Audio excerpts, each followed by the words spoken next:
Why tigers never attack men unless they are provoked. From West African Folk Tales by William H. Barker. LibriVox.org by Hevid. A man, hunting one day in the forest, met a tiger. At first each was afraid of the other, but after some talking they became quite friendly. They agreed to live together for a little time. First the man would live with the tiger in his forest home for 2 weeks. Then the tiger would come and live in the man's home. The tiger behaved so well to the man during his visit that the man felt he had never been so well treated in all his life. Then came the time for the tiger to return home with the man. As they were going, the tiger was somewhat afraid.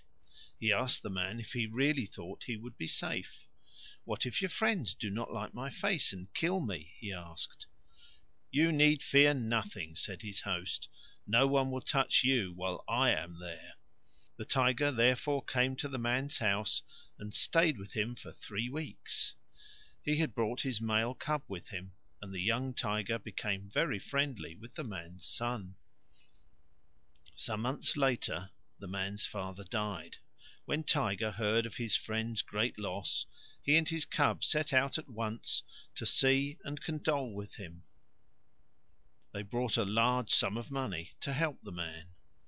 As Tiger was going home again, 2 of the man's friends lay in hiding for him and shot him. Fortunately he was not killed, but he was very much grieved lest these men had shot him at his friend's wish. He determined to find out if the man had known anything at all about the shot. Accordingly he went to the place in the forest where he had first met his friend. There he lay down as if he was dead, after telling his cub to watch and see what would happen. By and by the man came along. When he saw the tiger lying, as he thought, dead, he was terribly troubled. He began to cry and mourn for his friend, and sat there all night long with the tiger's cub to watch that no harm should befall the body. When morning came, and Tiger was quite assured that his friend had had nothing at all to do with the shot, he was very glad. He got up then, to the man's great astonishment, and explained why he had pretended to be dead. "Go home," said Tiger, "and remember me always. In future for your sake I will never touch a man unless he first meddles with me."